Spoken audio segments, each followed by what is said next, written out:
Thank you, Mr. Chair. And I want to pick up right there. I am very proud of the work that this committee and Congress has done on the prescription drug pricing issues, the Inflation Reduction Act capping insulin, capping and then progressively reducing out-of-pocket costs for folks under Medicare Part D, negotiated pricing. Supported all of those things. The great thing about the IRA, it passed by one vote, so I'm telling everybody I was the deciding vote on all of these matters. We were all the deciding vote, all of us who voted yes, and some of those provisions weren't loved by the pharmaceutical companies, but I voted for them, and I'm proud of them. But I have come to conclude, along with a number of my colleagues, that the focus on pharmaceutical companies is something I support. We're letting PBMs get away scot-free.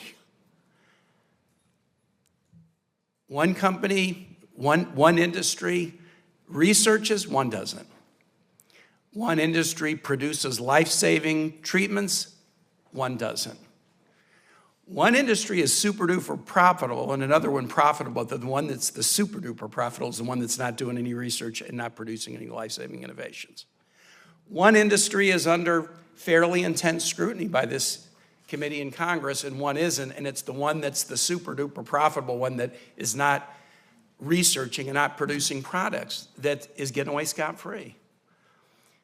In May of 2023, we passed a great bill out of this committee. I think it was actually 4 bills, and if I remember by memory, I think the votes were 18-3, 18-3, 19-2, and 20-1. Overwhelming bipartisan bills, finally, to regulate PBMs.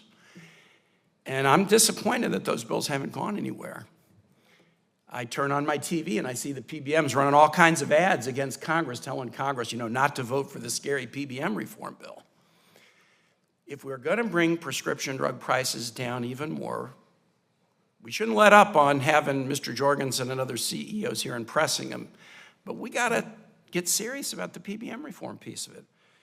Mr. Jorgensen, you were here. I'm just going to go into this. You were here in May of 2023, and I asked you a question about the connection between list price and formulary placement.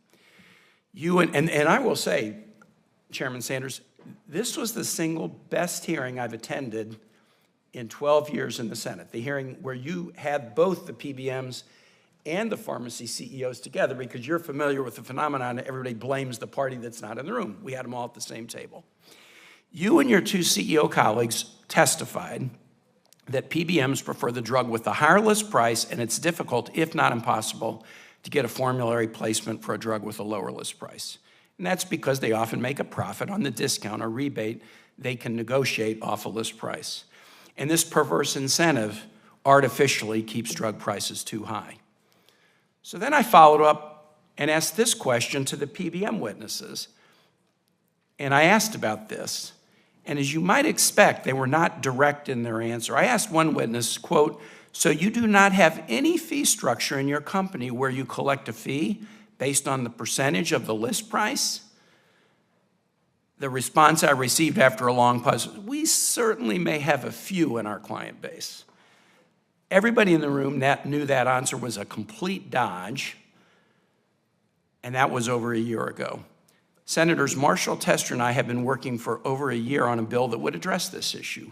The Drug Act would delink the list price of a drug from PBM profits in favor of a flat fee. We had hoped that might have been included in the markup this Thursday. I'm sorry that it won't be, but we're going to continue to make it happen. Color me skeptical that an industry that is now giving us pie-in-the-sky statements about what they're willing to do, but that's also buying advertisements on TV trying to attack Congress for doing PBM reform. Color me skeptical that they're going to come to the table and suddenly, have a conversion experience and start doing the right thing.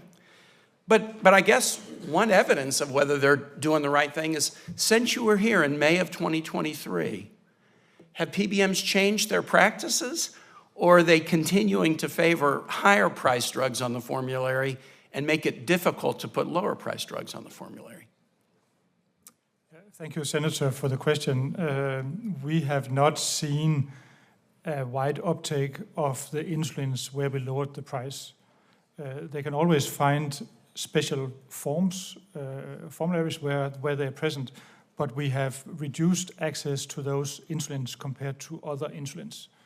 So, like you, I'm also a bit skeptical, but I'm willing to explore the opportunity of what we can do together, all of us, to benefit patients living with these diseases. As a general matter, you might think if the PBM saw the HELP committee vote a bill out to the floor that was going to put some significant regulation on it by an overwhelming bipartisan margin, they would think, man, maybe we better improve a little bit. I see no evidence of improvement. I see ads on TV attacking Congress and telling them not to do PBM reform. So I want to get the balance right here. I'm going to continue to vote with this committee to focus on pharmaceutical companies and bring down prices. And if the pharmaceutical companies don't want to negotiate for prescription drug pricing under Medicare, I stand with those who think negotiation is a good idea. But we're letting a huge part of this problem that afflicts the everyday American who's trying to afford prescription drugs, we're letting them go scot-free.